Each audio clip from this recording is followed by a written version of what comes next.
So many times in my work I meet people who are a bit lost. They're not happy at work, but they don't really know what to do about it. Sometimes they don't even know why they're not happy. I can remember one of my clients, Shika. She was a young woman whose role on a production line had been made redundant. And like most people in that situation, Shika was actually glad. She told me she'd mismanaged the transition from school to work and that she ended up working on the line for 8 years. Shika went on to use the enforced break from her job to shift into an area that better suited her, and she became a florist. I also talked with a law graduate who confessed to me that he didn't like writing and didn't think he was very good at it. He regretted having spent 5 years on his law degree and wasn't sure what type of work to pursue instead. To compound the issue, he was heading into one of the most depressed markets for lawyers in a long time, with little likelihood of picking up a role in a legal practice. What about you? Are you lost or are you found? When you're not clear about what motivates you, it's easy to make big career mistakes. Take me, for example. It's since becoming a career specialist myself that I realise I have 2 key drivers for job satisfaction. The first is to influence people. I have no desire to be a manager. I'm the most reluctant manager in the world. I like to use my skill with language or with my ideas to get people to do what I think they should do. But if they don't do it, I don't lose any sleep over it. And my second driver is to train people in a practical skill so that there is a noticeable difference in their ability and their confidence. And this shows up for me in a swimming pool. You know something's hardwired in you if there's nothing in it for you and if you actually risk getting a mouthful of abuse.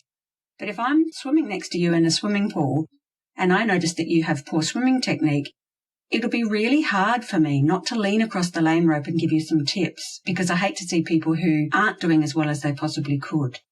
But even though now I know what's important to me, many years ago, after I left my first job as a French teacher, I tried hospitality. And then I did an accounting degree and I ended up in corporate and international banking. Now, I did love the team I worked with at the bank, but I don't really have natural attention to detail and I often say I'm quite scatty, and my husband would agree. My spreadsheets had a few too many mistakes and I used to say that I needed a double scotch after presenting those monthly board reports. So I had made several poor career choices.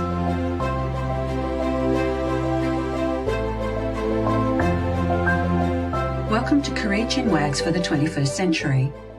In this episode, we're going to look at how you can adapt that very famous phrase, knowledge is power, and use it to make better career choices. If my story resonated with you, you might be wondering how to avoid getting it wrong when you choose your next job and your next employer. I'm going to talk about an enjoyable and quite simple review that will give you that career clarity. I call it identifying the ideal world. Often I feel a bit embarrassed about talking to clients about the ideal world. It can all sound very fluffy and a bit airy-fairy. But somehow I managed to convince people to complete a series of what I call simple but telling exercises. We worked together for about 3 or 4 hours, and that's how detailed and how important this work is. 2 things though. First of all, most of my clients end up loving this work. Even if there are no surprises in their results, they seem to almost relish the conversations we then have about the implications of their findings. Second, it just makes sense to me for you to understand what you need in the workplace to be happy. Why settle for second best if you don't have to? When we do the work, there are 4 fundamental questions we answer. First, do your key work tasks suit your personality preferences? Second, does your work allow you to fulfill your core work values? Third, are you performing tasks that you are good at and that you enjoy doing? And fourth, do you connect with your workmates and do you like the culture of the work environment there? Before we start, I'd like to talk to you about quite a sad war story. One of my clients, John, was a lawyer from one of the big law firms. He'd been a technical specialist and had been given the additional task of selling a bit of legal software to his clients. Now, John was very good at this selling and he quite enjoyed it. He aroused the attention of one of the partners in the consulting practice, and the consulting partner suggested that Joe come across and work in his division.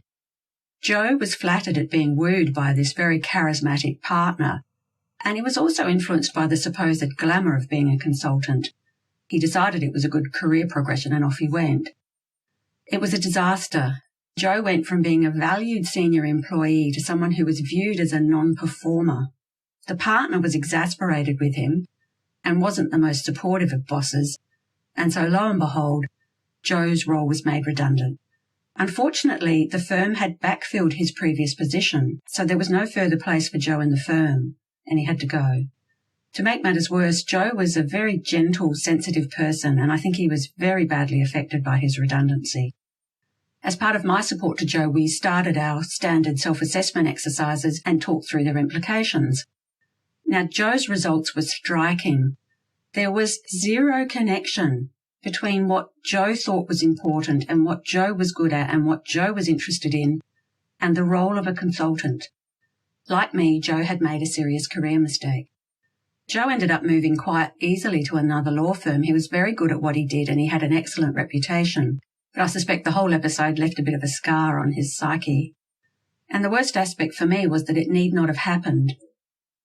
If he had had a clear picture of his ideal world, Joe probably wouldn't have made the move. So today I'm going to give tips for each of those 4 questions so that you can avoid errors like Joe and me. Tip number 1, assess your personality preferences.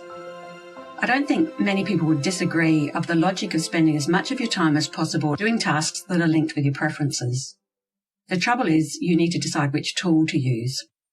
A few years ago, I attended an international careers consultants conference in Chicago, and it became a bit of a joke. Person after person would get up and talk about using MBTI to look at personality preferences. I find MBTI just so useful to help people think through their preferences and then to link them back to their career. It's a perfect tool. It's not too detailed and it's not too superficial. But I can hear you asking, well, where's the proof about Myers-Briggs? It's just a model. And I think up until recently, you would have a point. MBTI builds on Carl Jung's work, and of course, Jung never looked inside a person's brain. There's been no validation of the MBTI. There is a guy called Dr. Dario Nardi, and he's done a lot of work identifying which areas of the brain light up when people are doing activities that fit well with their own preferences. There's a very fascinating YouTube presentation where he's invited to talk to the staff at Google. It's very long, but it's very interesting, and there's a link for you on the show notes if you are interested. For the first time, there's actually some science behind the theory. I think you need to do the MBTI with a proper accredited person. One of my friends in London told me with great conviction that he was an extrovert, and I think I'd say he's probably one of the most introverted people I've ever met.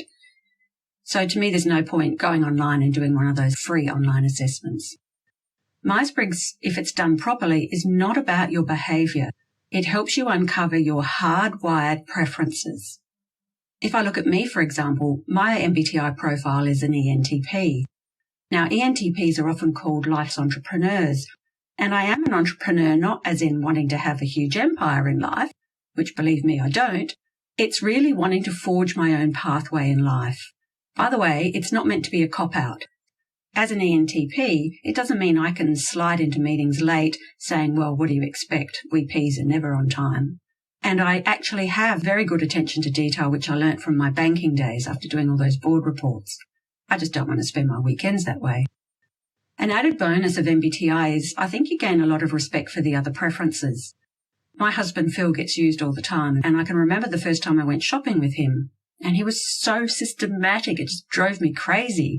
And then I just realised, well, that's how somebody with an S preference would shop. So I don't judge him, I just don't shop with him. I meet him for coffee afterwards. So if you have just 1 hour to work with a career practitioner on career stuff, I absolutely recommend that you explore your personality preferences using MBTI.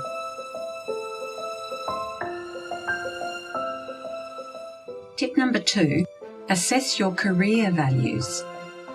Even though I believe that matching your work to your personality preferences is important, I also agree with fellow specialists that the most critical element for career happiness is found in your individual career values. Now, we're not talking about life values here. We're not talking about truth, honesty, justice, and the American way. We're talking about what is it that you need at work to be happy. My number 1 career value is independence. I have a strong need to set my own pathway in life and often call myself unemployable now. I think that's why I work for myself. Now, there's lots of career values exercises out there, and many of them are free. They're really all the same. They'll present you with a series of qualities, and you make a choice as to which are the most important for you. I used the famous Nowdell card sorts, but honestly, there's plenty of free resources on the internet for you. And of course, Richard Bowles' very famous book, What Colour is Your Parachute, contains an exercise in it to help you identify your values. Once you've written your values down, you need to choose your top 7 and rank them from 1 to 7. And then finally, put a tick next to each value if it is satisfied in your current work environment. I like my clients to be able to tick at least 4 out of the 7 values, and if they can only tick 4, that they tick the top 4, not the bottom 4. That's why the ranking is important. And this is really your stay or go conversation. Now, I'm not a psychologist, but most career experts and most people would argue that if you stay in a job where you are not happy more than, say, a year, you are the rare person who does not become damaged by that. So this is really your number one analysis. And of course, you can use this information for each job as it appears, each possible job, to decide whether you think that work environment would suit your values. Tip number 3, assess your skills and interests. Many Australians, I think, work in jobs where there's an excellent match between their skills and interests and the core aspects of the role.